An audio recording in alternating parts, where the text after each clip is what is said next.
So ayan guys, tayo uuwi na. Ayan, kalalabas lang natin guys, galing sa trabaho ngayon, uwi na tayo. Bibiyahe tayo guys. Ayan, dito tayo ngayon sa may Gentry, no? General Trias Cavite. Ayan, palabas na tayo ng highway guys. So ayan, nakasignal tayo guys, pakanan yan. Ayan, tayo uwi na. So ayan guys, dandahan lang guys, no? Dandahan lang sa pagpapatakbo ng motor, so, para laging safe, you know? Ayan, mag-ingat lagi guys sa pagbibiyahe. Gaano man kabilis ang motor mo, pwede mo naman yung patakbuhin ng mabagal lang, kasi hindi naman natin kailangan patunayan sa iba na mabilis yung motor natin. Hindi naman masama na mag-iingat tayo guys, no? Iingat lang tayo kasi may mga pamilya tayong naghihintay pag uwi natin sa bahay. May mga bahal sa buhay na naghihintay sa atin. Kaya ingat-ingat lang tayo guys, no? Kaya ano mo yung mga mabibilis tumakbo dyan. Pagdating sa unahan, magkatabi pa rin naman kayo, di ba? So, ganun lang ka-safety guys, no? So, dahan-dahan lang tayo. Layo-layo biyahe natin guys to General Trias Cavite to Nae Cavite guys. Ayan.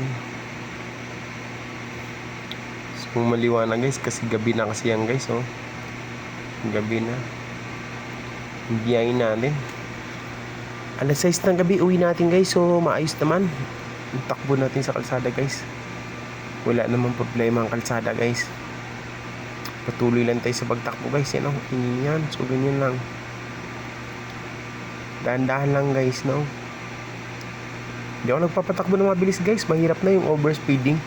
Pag may mga biglaan guys, hindi ka mapaghinto ka agad. Pag preno mo, simplang ka na kaagad. At least pag mabagal ka, pag preno mo, hindi ka masisimplang, di ba? So, ganun lang. Ingat lang. Maulan-ulan pa naman. Madulas ang kalsada, guys, no? Tsaka pag maulan, kadalasan malabo yung mga ano yan. Mga helmet, no? Pati yung mga sasakyan, malabo yung mga salamin nila dyan. Kaya dapat mag-iingat talaga lagi. Pumapatak-patak ang ulan. So, yun, guys, no?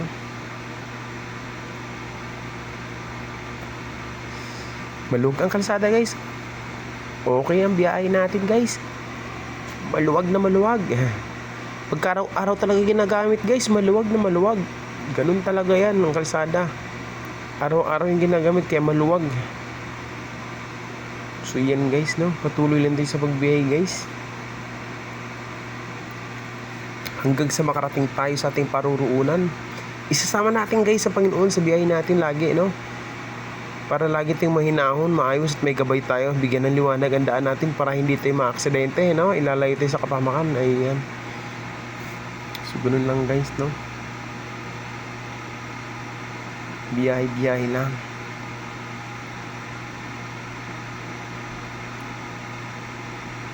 So, yan. Shout out natin guys. Lahat ng mga panood sa video na to. So shout out po sa inyo lahat, no? Maraming salamat po sa pagsilip dito sa video ko, you know? This is my first video, you know? Sa aking channel ACTV Moto Vlog. Ayan. So yan guys, sana suportahan nyo channel ko guys. Ayan. Huwag sana kayo magsawang sumuporta guys. Sana sa sunod guys makapunta tayo sa ibang lugar para maipasyal ko naman kayo sa kung saan lugar dito sa Cavite, no? Para makita nyo naman yung ganda ng Cavite. Ayun. So, ganun yun. Ayun, no? Ang sarap mag-rides, guys. Napakasaya, lalo na pag madami kayo magkakasama. Pag mag-isa ka lang, syempre, malungkot ka, mag-isa ka lang wala kang kasabay. Ganun talaga yung mga ibon nga sa kabundukan ni magkasamang lumipad. So tayo walang kasama. Pero okay lang yun guys. Doble ingat lang tayo. Ayan guys. So, patuloy tayo guys. Pagbibiyahe. Nilalakbay natin ang General Trias Cavite. Ayan. Papunta na ng Tracy guys. Pa-Tracy na tayo guys. Tracy na. 13 Martires. Yan. Ang tawag niya is kasi ano yun guys General Trias, Cavite, tapos 13, ayan. Naay Cavite, yun, ganun. Nga pala guys, may pasyalan dito sa Naay Cavite guys. Itong tinatawag nilang tourist farm. Ayan, maganda to dito guys sa tourist farm, Kasi lahat ng pasyalan, magandang pasyalan sa ibang bansa guys. Mga sikat na pasyalan sa ibang bansa, andito siya. Pero hindi siya malaki, Mga mini lang siya. Pero kumpleto lahat. Dito, yan. May mga swimming pool din dito guys. Pwede kayo mag-swimming sa tourist farm. Yan. Sa Naay Cavite yan guys. Mga pasyalan dyan. Baka mapunta kayo guys. Ayun, Medyo matraffic talaga sa area na to guys. So kita mo guys, medyo nagka-counter tayo ng konti. Kunti lang naman. Maluwag din naman Yan. Intersection kasi yan guys. Ayun, Kaya matraffic dyan. Marami pang mga tricycle dyan guys. Mga jeep. Kaya matraffic sa lugar na yan. Ayun, patuloy lang tayo guys. Pagbiyahin natin. Lalakbay natin ang Tracy Martires going to Naay Cavite. Ayan.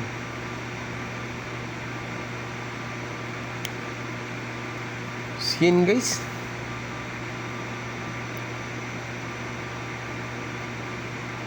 Malapit na tayo guys makarating sa ating paruroonan.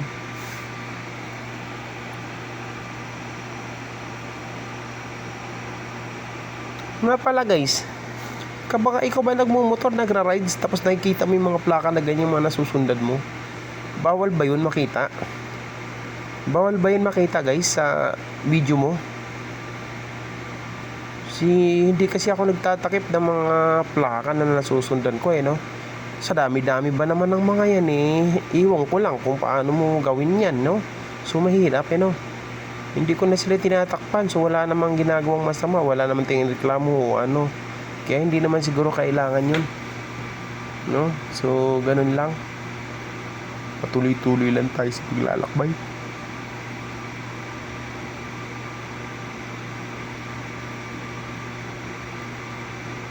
Kasi yung iba nakita ko guys, nagtatakip sila. Yung iba naman hindi. Pero parang okay lang naman siguro yan. Wala naman siguro tayong nilabag na batas dyan. Sa mga nakakaalam guys, pwede nyo namang pa-comment na lang sa baba. Parang alam ko rin kung yan ba'y bawal o hindi. Kasi baguhan ho tayo sa mga rides guys. So dapat alam natin yan. Yun Siguraduhin natin guys, dala natin yung mga papel natin, lisensya, huwag kalimutan kasi hindi natin may iwasan guys. Mayroong mga checkpoint sa daan. Yun.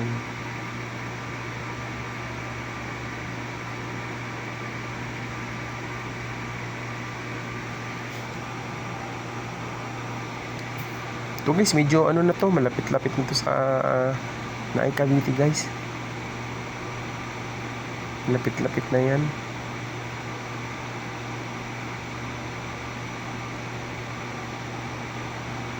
Yung mga naglalakad guys. So malinis ang daan guys. Pagkagabi kasi dito medyo maluwag ang daanan natin guys pagkagabi. So yan, ganyan